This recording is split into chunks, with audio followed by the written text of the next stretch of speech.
Yep, Salam alaikum. Good morning, everybody. It's my pleasure today to bring, to bring the expertise across the global on the discussion of upstream technology, reality and vision, and the challenges and technology adoption. It is indeed my pleasure also to bring on board, the participants where we anticipate or we expect it that the skill set or the knowledge which we do have as six panelists. One of us dropped because Haddad is sick. Uh, Indeed, we expect when we chipped in into this discussion, we will give as much as we can, and our approach is there's nothing wrong. People provide opinions, and having different, different of opinions is part of our business, and we expect by being with the audience is not just providing a one-way discussion, also to get the insight from our audience. So I spent almost an hour yesterday reading the bio of all the panels, and I was thinking, what am I going to quantify what is there? Because it is rich of information, the skills, the knowledge, and it came up to my point and said, okay, so if you cannot measure it, or you cannot quantify, and then you cannot measure it? And I said, how do I quantify it? And I combined the experience of all the panel member, and it hits up 150 years. And believe me, having 150 years in the panel, it is fantastic, and we're looking forward for the constructive discussion with everybody. Now, using big data, the AI across my limited knowledge, I try to pull the information from the audience, but I couldn't get those information. So I expect it's going to be more than 1,000, years of experience. And I think pulling these 1,000 years of experience together in a forum and having, a constructive discussion will help us to shape up the future on where we're going from the technology innovation. To start with, I will start, as part of the ice breaking to say is welcome the team, the panel member, welcome the participants, and we're looking forward to have a constructive discussion. And moving on, let me introduce the team members in the panel. We do have Al-Mujaini. Al-Mujaini is, he started working in Shilambajia, 1994, as a geophysicist based in Muscat.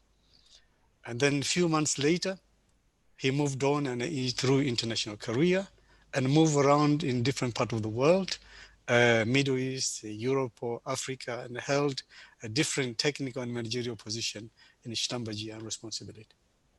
Later, he decided to open his own business as an entrepreneur as a founder of Target Oil Services based in Muscat, where it has grown up to almost 800 employees today with the different areas within the oil and gas segments, subsurface, wells, facilities, data management, asset management, and information technology.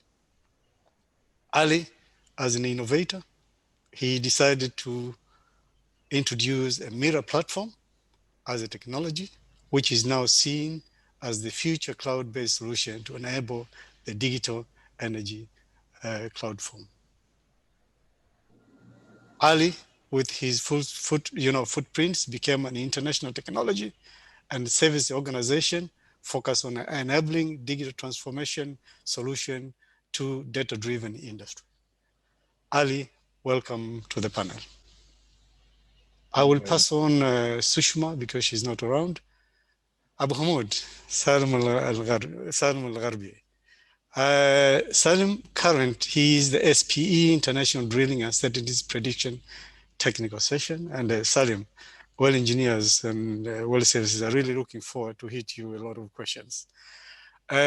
Salim is an artificial intelligence expert with more than 15 years experience leading and participating in upstream enterprise analytical system development. He is an author, a co-author, a chair of more than 60 articles in the domain of artificial intelligence and machine learning. He is the co-founder of SPE, International Drilling and Certain Prediction Technical Session, DIPS, which aim to integrate drilling and artificial intelligence technology. He holds a master in computer science, MSc in petroleum engineering, and he is the chairman of SPE International, specific in the area of drilling and certain prediction and technical session. Welcome, Salem, to the panel, and looking forward for the constructive discussion. Patrick D. Bug. Patrick heads the AI engineering and the AI science team for Samsung SDS in America. He's responsible for Patrick's AI accelerator and distributed machine learning training and automated machine learning products that also include in the Brightex AI platform. Patrick is responsible and acts as a visionary for the future of AI at Samsung. Before joining Samsung, he was the CEO, Algorithmic Technology, machine learning software company serving the chemical and oil and gas industry. He also worked as a research in Los Alamos National Laboratory and Nasser Laboratory. Patrick obtained, machine learning PhD in mathematics and his master in theoretical physics from University College of London. I think we call, if I'm not mistaken, it's the Imperial College. AI is the game changer of our business today. And Patrick has worked in different parts of the world where he sees those people who believe that AI must save human beyond mere of an automation routine. He's married and proud of 2 children. Welcome, Patrick, to the panel, and looking forward for the constructive discussion. Dr. Satyam, working with Dr. Satyam for almost 6 years now, knowing very well. Dr. Satyam is the pioneer in the field of data science, big data, analytics, and imaging technology. Currently, he is the technology fellow and chief data scientist in Halliburton.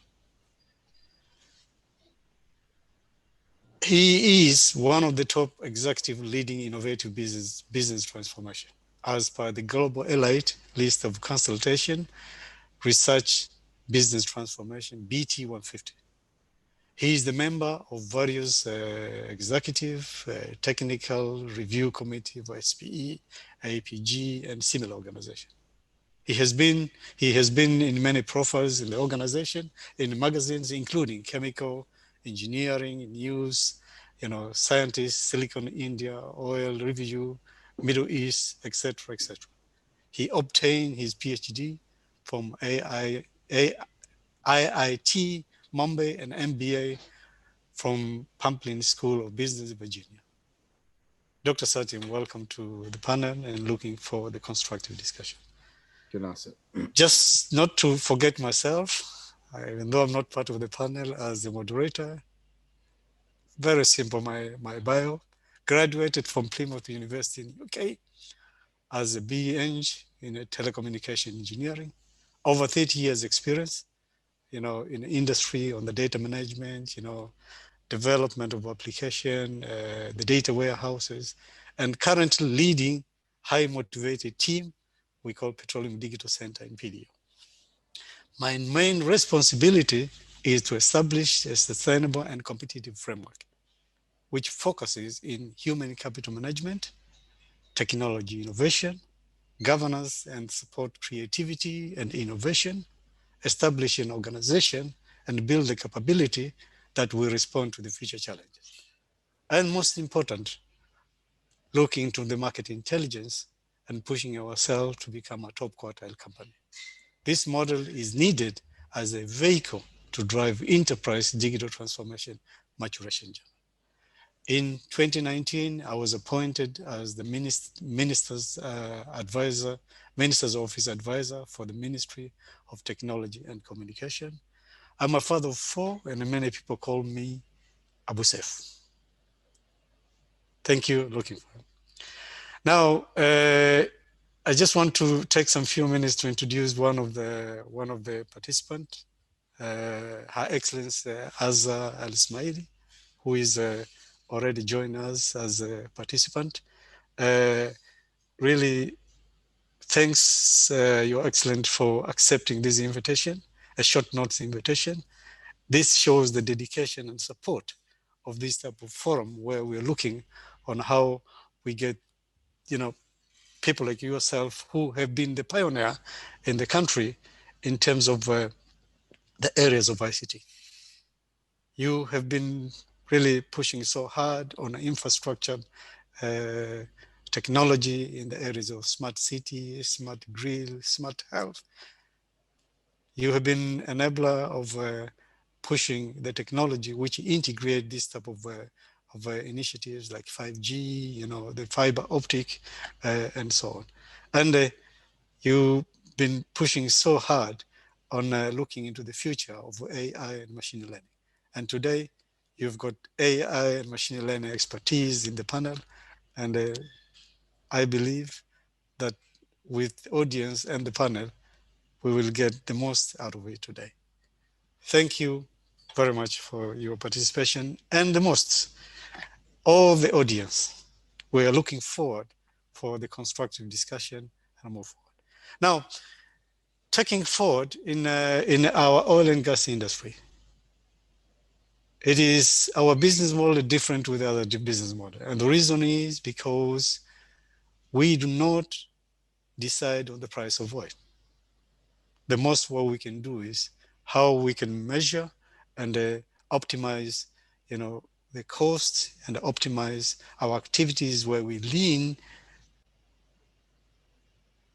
to focus on cost reduction.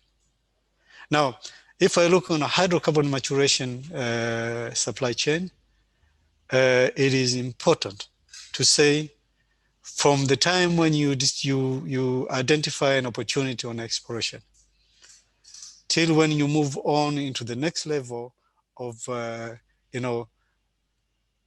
developing a field development plan and move to the level of a capital projects and start drilling activities in a brownfield. These are their own challenges from the technology point of view and also from the processes and the capability. Now, when we move on to a green field where things are much better, and when the fields are more matured, it becomes a brownfield. When it becomes a brownfield, then we start focusing on locating on the remaining oil. Technology played a bigger role in these areas. There could be different type of technology, whether artificial lift, ESP, beam pump, BCP, road pump, and so on, or whether the water flood management, and so on and so forth, and what. And I could see the conventional technology is key pillar of this. It's not only enabler, it's the key pillar of taking us to the next level of cost reduction, the constraints which we do have within the resources and so on. And looking also into the other area, a new domain area of AI, which complement the physics through data-driven innovation. Now, that is not only the end. Sometimes we identify new opportunities, which heavy oil, where technology again play a bigger role into the areas of EOR, whether polymer, whether multiple gas, whether steam injection, and so on and so forth. So our portfolio is very complex. And by having a complexity of this portfolio with the limited resources and constraint with our budget, technology will play a bigger role to optimize our cost reduction within the operating envelope. Now, this gives us an overview how technology will play a bigger role in the future. Now, I will give 5 minutes each of the panel member to give an overview of the business challenge which you face today and how you envision for the future. And it is important to emphasize on the technology evolution, technology adoption, technology innovation. Let me start with our first panel member, Ali. Please, floor is with you.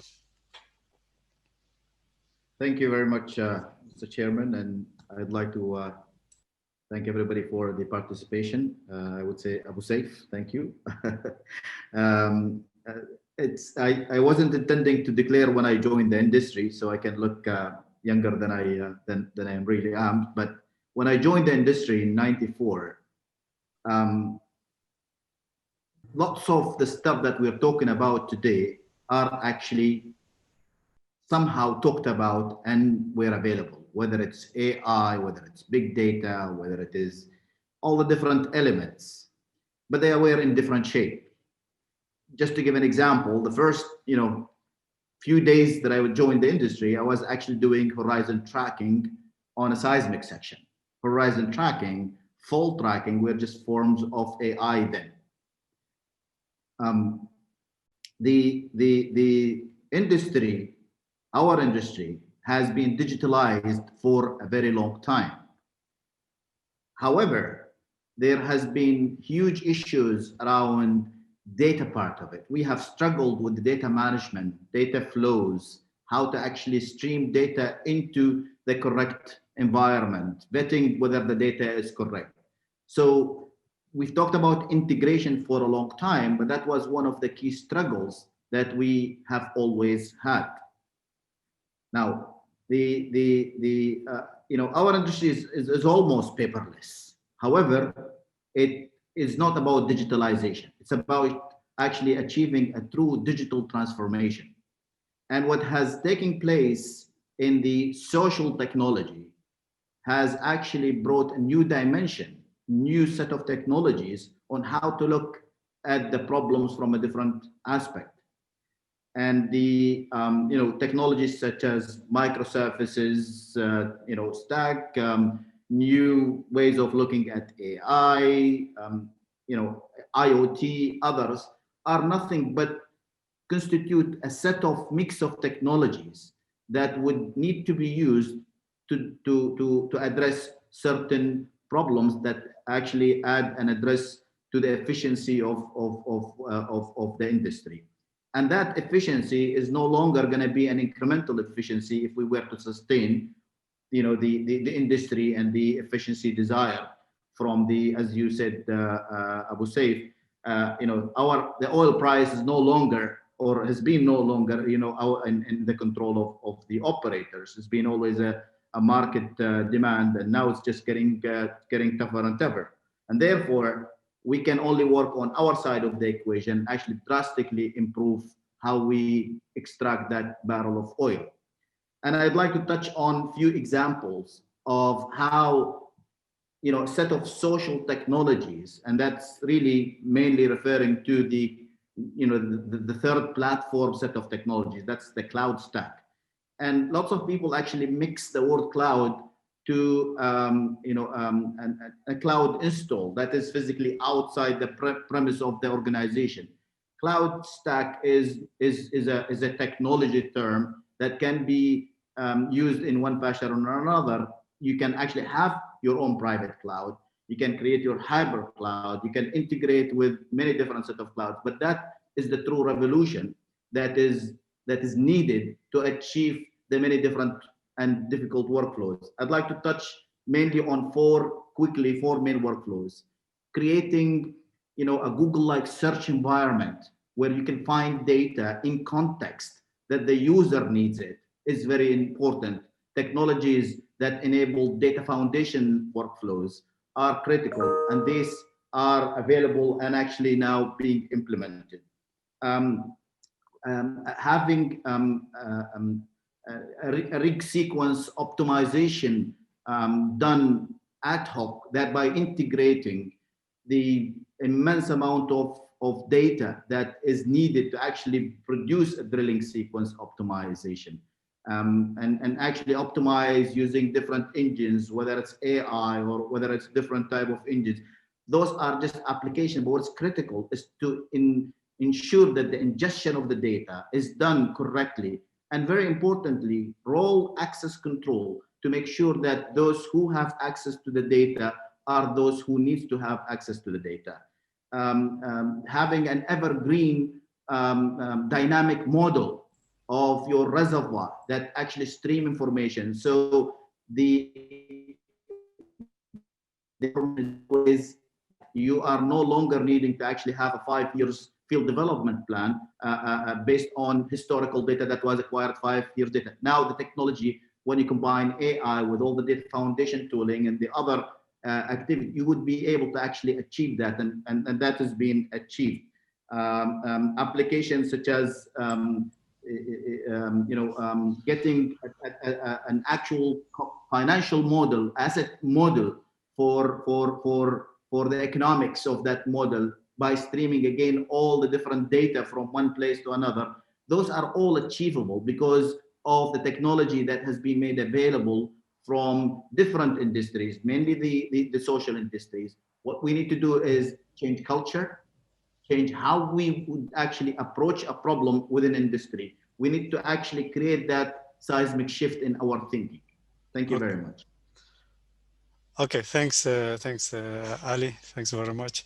Patrick. Yeah, good morning. Assalamu alaikum to everyone. Thank you for having me on this panel.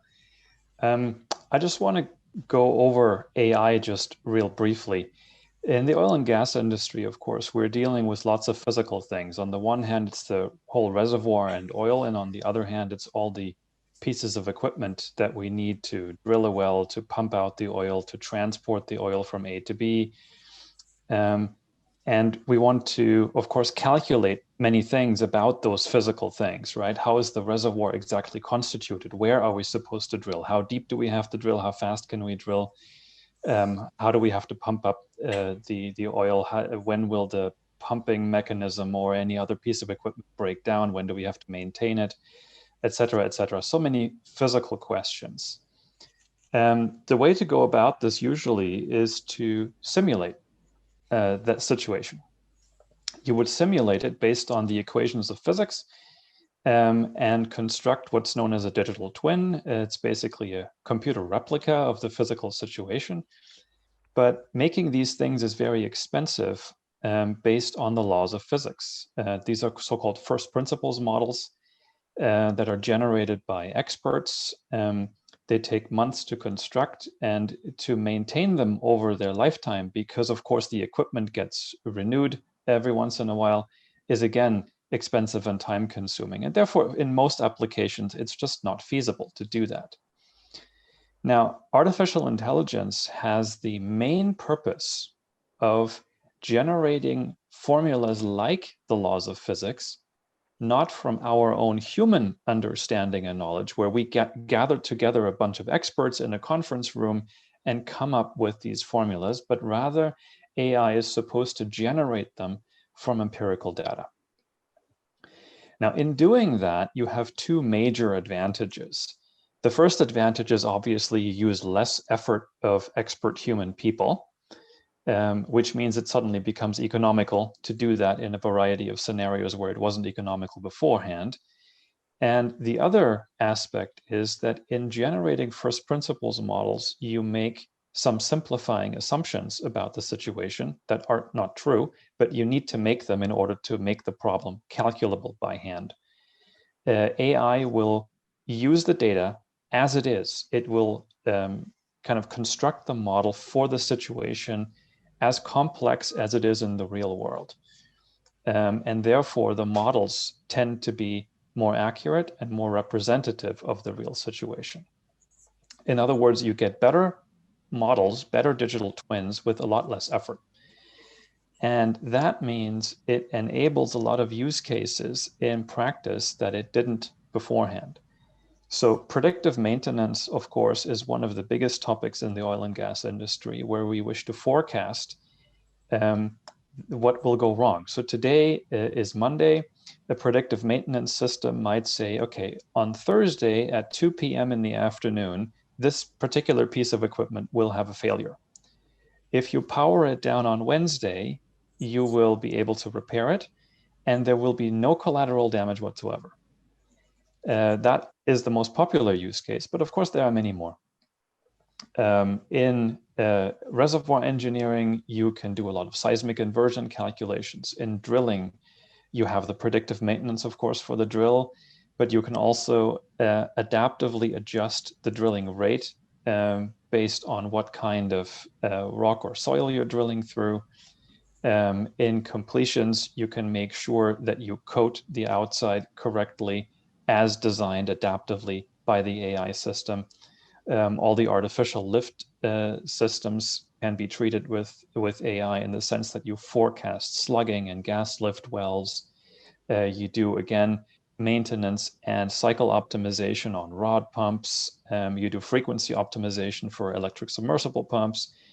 One particular expensive technology is the multi-phase flow meter, which you can install on a well to measure how much oil versus water versus gas versus dirt is being produced by that well. That is no longer necessary as a physical technology. We can calculate that based on AI formulas, and so on and so forth. You can detect defects in pipelines by putting a camera system through it and then having a look at the digital images that are recorded. So you have a huge number of use cases in the oil and gas industry that reduces cost on the one hand and actually optimizes production on the other hand. So you do have a revenue lever as well as a cost lever in this field. I appreciate very much what Ali said before about the digitization aspects. Of course, AI depends completely and fundamentally on having access to data. It depends on that data being correct, more or less. It depends on that data being precise. And of course, it has to be there in the first place. However, digitization, the existence and access to data, is just the beginning. Digitization is not the full digital transformation. It is the first step of the digital transformation. Post-digitization, you now need to have tools to do something with that data. And I think that's one of the big challenges in the oil and gas industry today. We sit on mountains of data and for the most part, do nothing with it. We have the tools to do something with it. It was tremendously expensive in terms of sensor technologies, cabling, hooking up the oil fields with data transmission lines, all the infrastructure to get the data in the database. The investment to analyze the data is very, very small in comparison, but that's where the value lies. So you've made 90% of your investment, you have the data. I encourage oil companies going forward now to invest just a little bit more in the analysis, and you will see gigantic returns coming your way. So that's the benefit that AI will bring. Let me just mention one more point. Once the AI is done, the most important thing is change management. That has nothing to do with AI, of course, but once the AI model sits there, you're going to expect people to change their lifestyle. Predictive maintenance, for example. Maintainers today respond in a firefighting fashion. Something breaks, they respond very quickly. If you do predictive maintenance, they will have to plan things. They will have to order spare parts in advance of the failure. That requires changing their behavior and changing the whole way the maintenance organization of possibly several hundred people is run. And that change is the critical factor that currently about 80% of AI projects in the oil and gas industry fail. But they don't fail because the AI makes a mistake. They fail because change management is not executed properly. So that's the thing to watch out for. In addition to investing some money in technologies, please also invest some money in management, because otherwise the technology will not deliver. So thank you very much. Thank you, Patrick. Fantastic. Data is everything on digitalization. and digital transformation is really data streaming played a bigger role into this. Abu Hamid, Salim, your turn, please. Okay, Assalamu alaikum. Good morning, good afternoon, and good evening to all of our audience. I'm happy to be with you today. Also, I would like to thank Ali and Patrick because they set the floor for my speech, which will focus mainly on the applications of artificial intelligence in drilling. Let's go back a few years. The demand for oil and gas increased, and the age for easy oil is almost over. So the oil and gas industry started to explore and drill in more remote area, more unconventional environment, leading to more challenging operations. On parallel path, a lot of drilling manpower started to retire and leaving the industry, creating a gap issue and being replaced by young engineers. So from one side, the operation become more complex, and from the other, we have less experienced drillers. In simple words, the industry was faced by asking green engineers to run challenging operation in unconventional environment. So how the drill people address this situation? The industry equipped the drilling rigs with a lot of sensors that capture most of the drilling behavior and send the data in real time to headquarters to be monitored by expert teams. This concept was mature to the Real-Time Operation Center, the RTOC. This RTOC hosted subject matter experts on drilling, fluid, geological, and geophysical. They monitor the well, oversee the operation, and provided live advice to optimize the operation and help the drilling crew in the field to deliver safer, faster, and more cost-effective wells. The R2C concept was working in very good way. But with the expansion of this concept, the amount of data generated became massive. It was big in volume, fast in velocity, and different in variety. So the drilling was generating and sending stream of big drilling real-time data that flooded the R2C. It was really beyond human capability to handle, forcing the R2C to focus on the topmost critical wells, limiting great impact to small number of wells. So what about the other wells? They were also challenging one, how the drilling industry handled this situation. They aim to utilize the superpower of computational technology by going to artificial intelligence domain. The objective was to develop AI models that can receive the massive amount of drilling real-time data, monitor it, analyze it in real time, find correlation and trend, and convert this huge amount of data from pure data to decision-like information that support the operation crew in timely manner. The idea was really brilliant. A lot of drilling AI models were developed and a lot of papers were published in this domain. All those lead to a vision that we are about to have an artificial intelligence rig that will automatically conduct the drilling operation to be able to predict trouble 2 to 3 hours in advance, resolving all the drilling operation, and our operation will go smooth once and for all, and we will not have any lost time or non-productive time. But this didn't happen, and really need more time to take place. Why? I assume there are three main reasons, a lot of reasons, but I will focus on the three main ones. They are data, people, and technology. So starting with data. In AI, the data is the new oil. Data is the fuel for AI model, and the quality of any AI model is a function of the data quality. So let's ask ourselves, how good is our drilling data?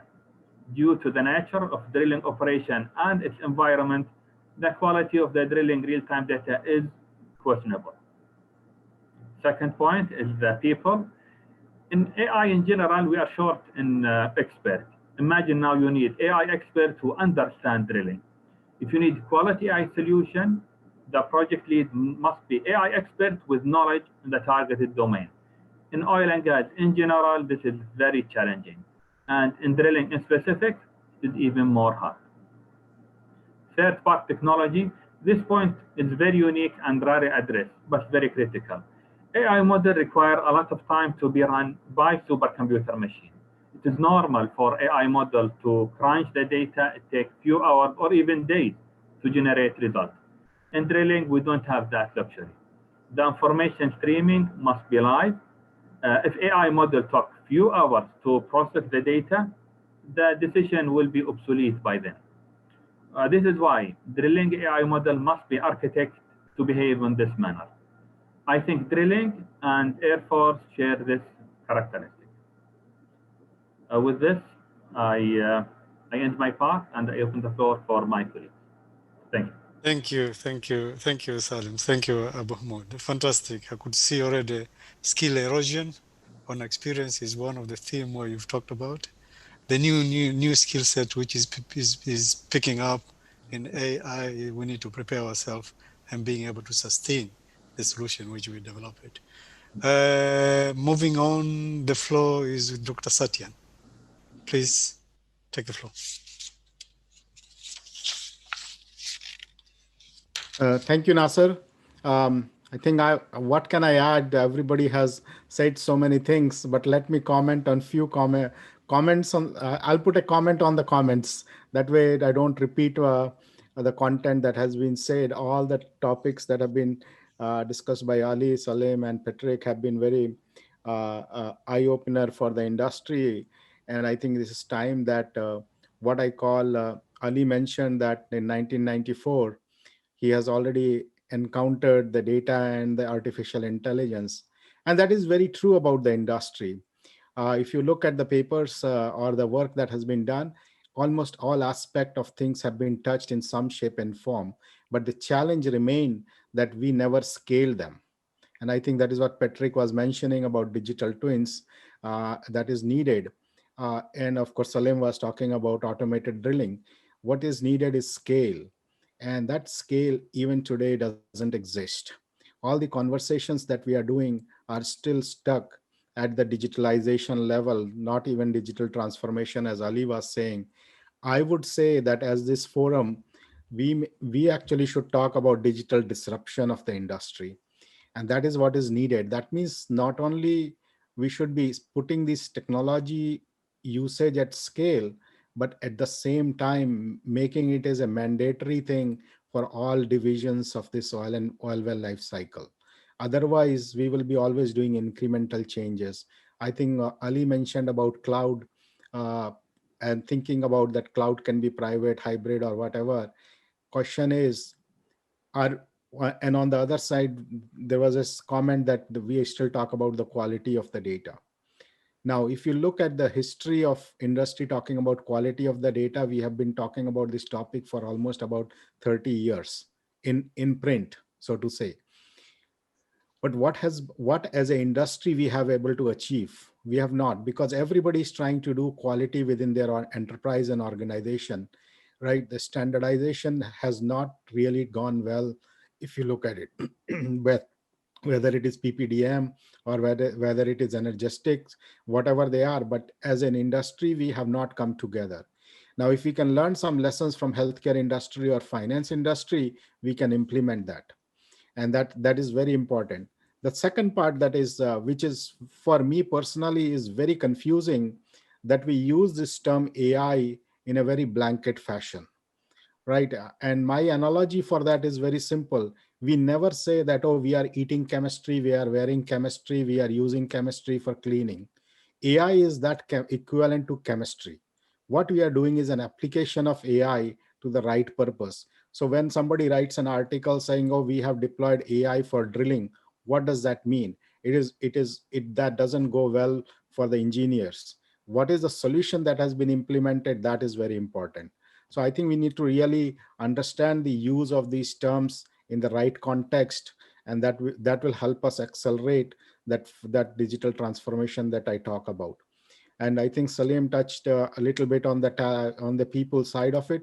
I think it's a very important component of it. And having been in this industry for about 6.5 years and last 4 spent on doing what I call talent transformation, with pretty much success in all around the globe. I can tell you that if we want to really accelerate that digital transformation, that talent transformation is critical. And at my other talk at 1 o'clock or so, I'll talk a little bit about that more. And the last point that I want to raise here is that I think it's time for the industry to really seriously think about data democratization. That doesn't mean that you give away the data. It means let's learn something, not okay, don't give out the proprietary data, but what about the operational data that could be used through an escrow system or through a governance third party platform that could be very helpful for the industry. For example, if you look at like I think PDO has about 1000 or 1000 ESP pumps and other pumps of all different kinds and models and shape. I'm sure Aramco has similar kind of things and others. Where is the repair data? Right? If you think of it, that itself could generate significant value, but it doesn't help the industry when each operator is keeping that data in their folds, and in fact it doesn't go even beyond their department of data and information management. So what as an industry, as I think some of you have heard my comment before, we are a pipeline industry. We can flow while very well through the pipelines, but we even today, after if I take the benchmark as Ali's number of 1994, we are still not able to pipeline the data. Think of that. And if you want to go for Patrick's mention of digital twin, that pipeline of data is significant. And what I'll say that this is the very beginning of it, right? I think Ali mentioned IoT sensors. Have we actually ever thought how we will actually pipeline the data if we were to put 20,000 sensors on a drilling rig? We cannot sit and build data models. We haven't trained our people to actually use raw data really effectively. We can talk about building algorithms and complex algorithms, but where is that training? So if going back to Ali's comment of 1994, how much effort have we actually put as an industry to train the people in these scalable technology or exponential technology? We take people and send them for drilling technologies, train them well so that your HSE score is high. But when it comes to emerging technologies, there are no training programs, because that doesn't fit into the pyramid scheme right now. And I think that as an industry, that is very, very important. So with that, I will stop here and then we'll go into Q&A session. Thanks, Dr. Satyam. This time I will start with you, Dr. Satyam.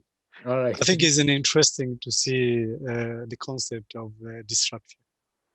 And I think we have seen it already, the success of the areas like health services, utilization of the data, which I see, they are personal data and very protected data. Now, would you really elaborate more? What is it needed for our oil and gas to be disrupted and helping us on technology evolution, the data-driven innovation, and so forth? Yeah, so when I look at it, what can you share, right? There are not share, and when I say democratize the data, I'm not saying sharing means that you give it away. That is very important. One thing I want to very clear: share doesn't mean that you give it away. It's like analogy comes from the music industry. If Salim was to create a music album on Spotify, he can share with you, but he's not sending the song with it. He's sending his way of thinking of those songs and as an album, which is the knowledge, and that is what he's sharing. So that knowledge share has to take place. What the lessons of that you learned from the data? For example, let's take a rod pump example, very simple. If you have worked on 1,000 rod pumps, you have a history of their failures.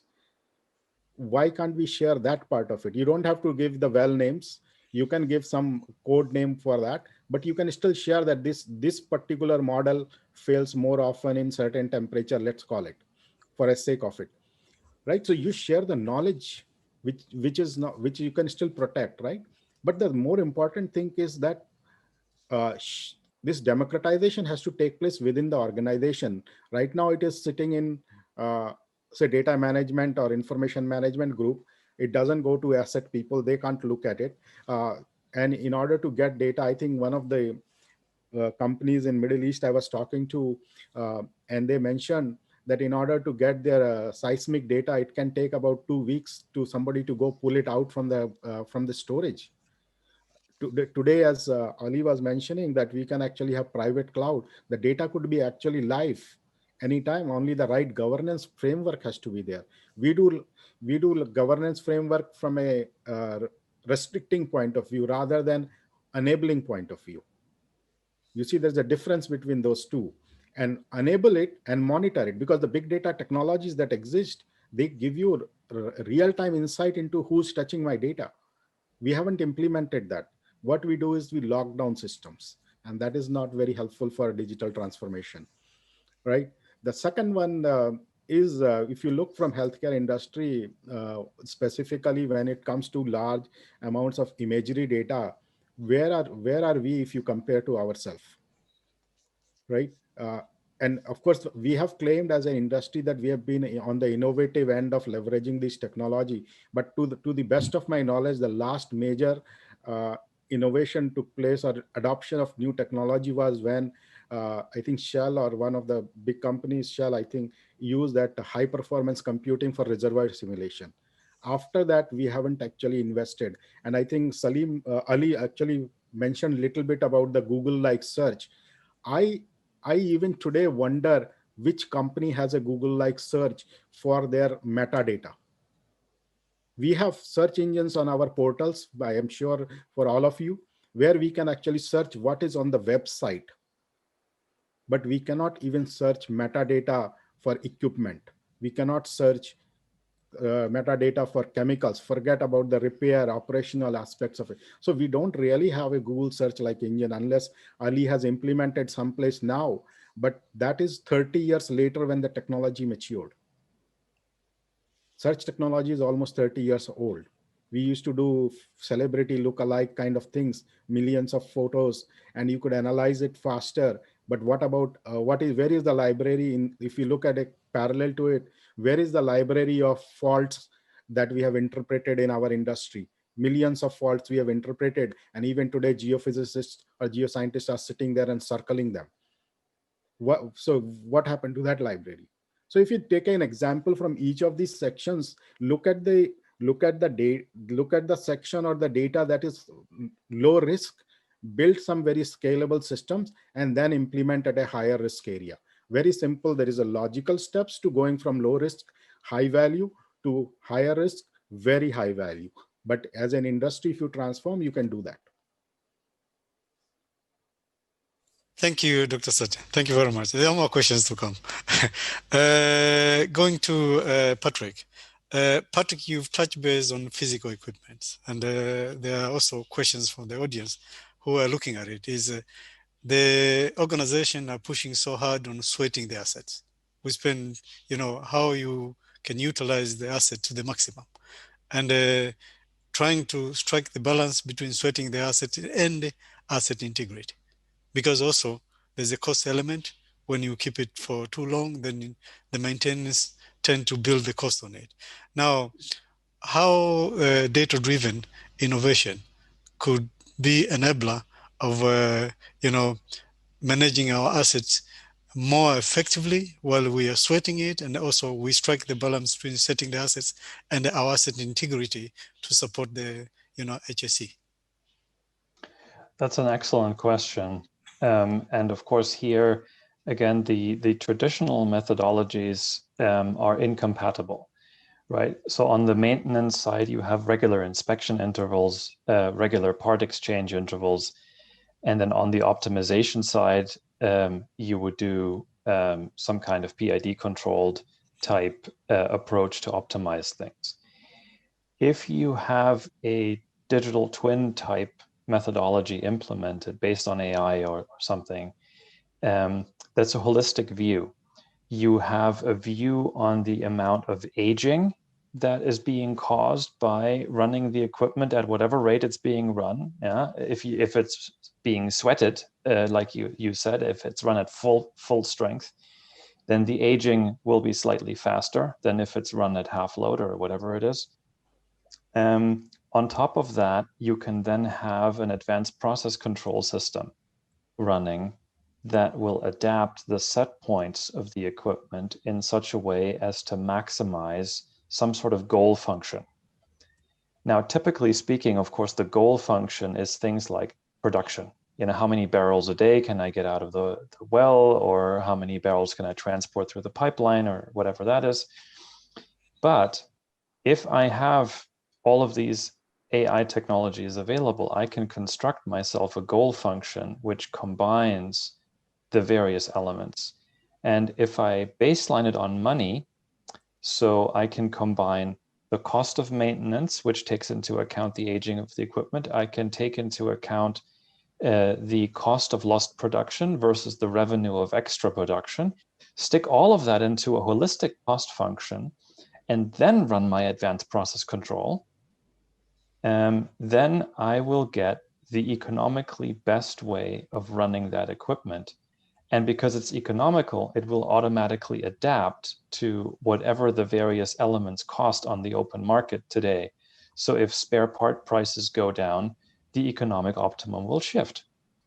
And all of that would be done fully automatically. And in fact, this is not fiction. I have personally deployed systems like this that do advanced process control for the entire holistic view of an asset, like a rod pump that Satyam mentioned before, or electric submersible pumps or something like that. It's possible to do that.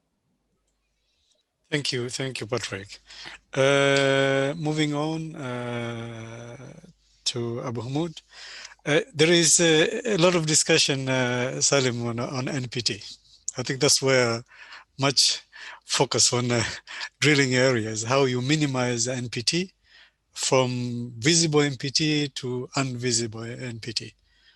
How do you see this AI and machine learning will enable us to help and minimize or optimize NPT, whether invisible or visible?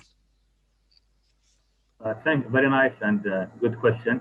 From the name, it is invisible lost time. That means usual engineer or on the usual operation, those type of invisible lost time are not seen, not visible to see. So how can you manage something that you cannot see?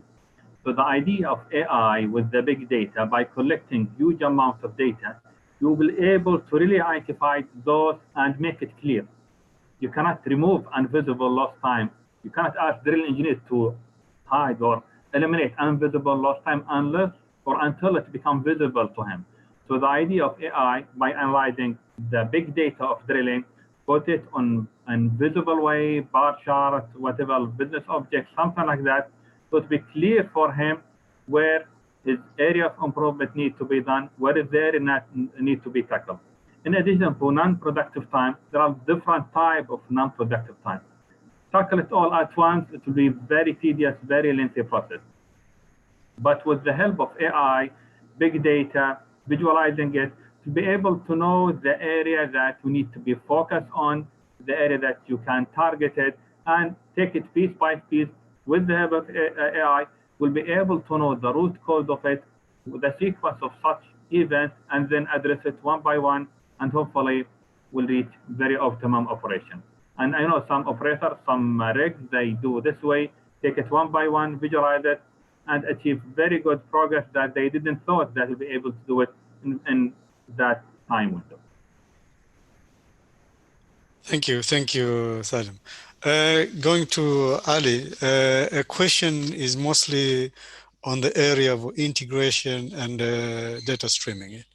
And I think one of the area where people are looking at it, and I've got the question from the audience, the data management concept in terms of data governance, the quality, the master data management, and so on and on.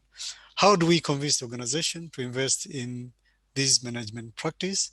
And also the impact on technology evolution or technology deployment in oil and gas, specifically where you were talking about the data-driven innovation.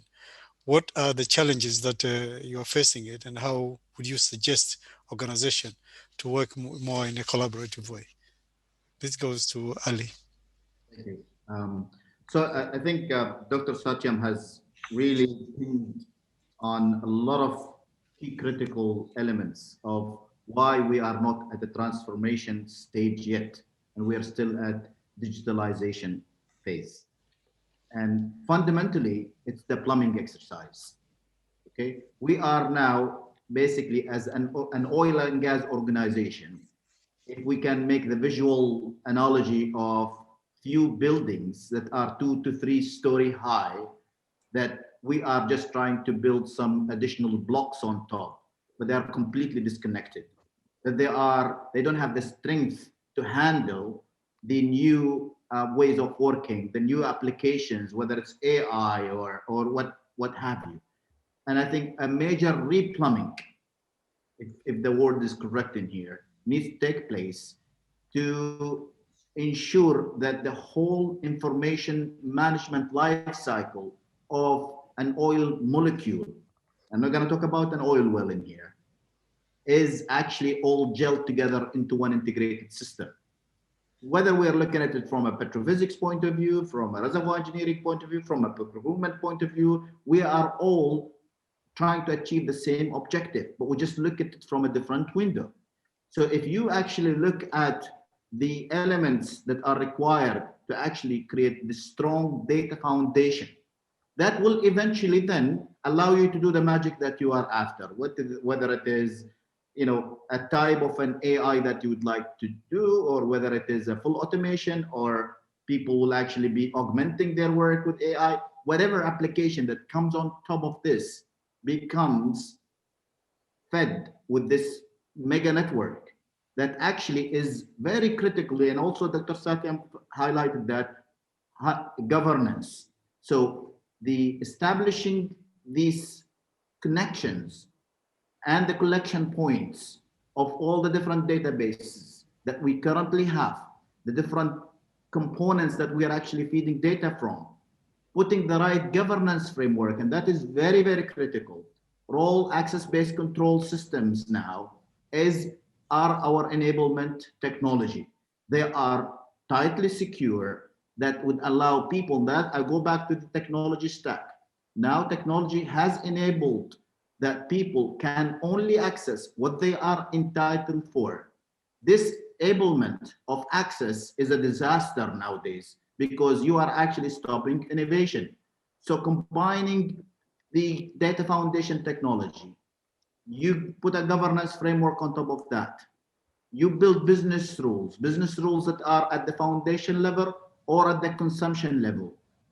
The rest are just workflows that people can imagine. The services that are required to run these workflows can come from anywhere in terms of technology. They could be hosted on a private environment, or could be coming from a stream from a cloud service provider somewhere. We can now, it's all about the digital mesh that you reimagine how your business would work. The companies are no longer isolated bodies. We're talking about an inclusive economy, where an organization that thinks its business is oil and gas, but when you actually look at it, it's actually managing stakeholders that could be consumers, that could be writers that are actually, so at the bottom line, it's actually about flowing information to the right people, and it's actually creating that plumbing system that would allow you to and flow the information that people do. We do have that implemented already. I mean, Dr. Satyam was talking about Google-like search. We already have implemented Google-like search, and it's implemented in multiple industries. We have implemented in oil and gas and the financial industry.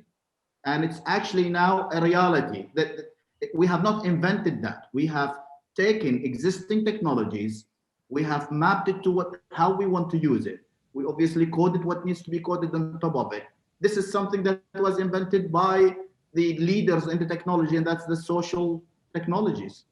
There's tons of learning if we actually get our heads right and change our way of thinking and disrupt how we want to run our business. We have to restack how the whole business runs for us to actually gain the true values that we are after. It's not about 2, 3, 10, 15% increments. We need to drastically change how we do business for us to get the ultimate goal.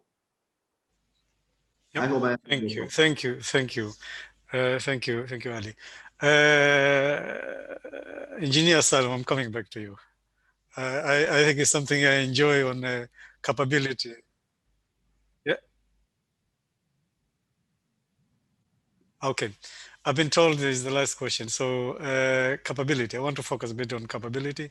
Can you elaborate more on capability erosion and also the new skill set that we needed for the future? Question to Salim, please. Yes. 2 minutes, 2 minutes, please. Okay, AI in general, again, there is a shortage on those type of skills. One of the goals usually is to try to recruit AI expert, data science on those things, and try to ask them to solve our solution. So it will be really hard for people outside oil industry and to understand our problem and try to tackle it. I think one of the approach is try to educate petroleum engineering people who are working on the field and ask them to work hand in hand with the people of data science and AI guys. This will really mind the gap because we have experts in data science, AI, machine learning, and we have our petroleum engineering who know exactly the problem. And truly, currently in oil and gas, on drilling in specific, we are in our early stage. So we are not targeting very, very expert AI or the guru on that domain at this stage. So with collaboration between petroleum engineering guys and data science, when they work hand in hand in projects, I think it will work in very good way. And currently there are a lot of resources that can help oil industry, a lot of online courses that can pave the road and give them the basic understanding to conduct such projects. Okay, thank you. Dr. Satyam, 1 minute. What would you advise the oil and gas industry? I think invest in not only training. Go ahead. Yeah, I think Salem already said a few comments on it. I will just add, not only just train the engineers and individual contributors, the leaders also need to be trained. And I've spent last 4 years training the executive leaderships in various companies, and I can tell you, because managing those data scientists and the output of a digital transformation is a new thing, and that's why leaders also needs to be trained. Okay, thank you. Final comment, Patrick. What would you advise the oil and gas industry? A minute, please. In addition to what Salem and Satyam have said, I would say you do not have to hire and train everybody yourself. You can work with institutions that already have a large trained staff. There are many such available throughout the world. Nobody has a monopoly on this. And so you can shortcut the training life cycle. Of course, we all know that data scientists and artificial intelligence experts are currently a rare commodity. They do exist. And so if you want, you can hire them, but you can also hire companies that have many. Thank you. I think I will summarize into a few bullet points. Data is the key, is the fuel of data-driven innovation. AI is the game changer. Complement between conventional way of doing the work and also the data-driven innovation is the way forward. Building the capability, erosion of the capability, the skill set, which this has to be part of the sustainability, and also looking into the future of the skill set which are needed that we can respond to the future. Technology innovation and adoption is key success of it, but the data openness or democratization has to happen, that we share the knowledge where it can be utilized to bring that innovation from the technology innovation point of view. And appreciate, thank you very much, the panel and the audience. There are many questions we could not really reflect it because the time was run out, and we thought the time was too much. We realized it's very less. Thank you, the team. Thank you, the panel member, Dr. Satyam, Patrick, Abu Hamoud Salim, Al-Mujaini, and the moderator myself, and the participants who have contributed heavily into this. Inshallah, we'll have the follow-up later. And those who haven't been in Oman, Patrick, if you've been in Oman, you're welcome to Oman. The weather is beautiful, and you're welcome to visit us in PDO, and let's work together for the best of our industry and our societies of building the capability of our children where they can respond to the future. Thank you. Thank you very much. Thanks, everyone. Thank you. Thank you. Thank you. Thank you, guys. Yeah.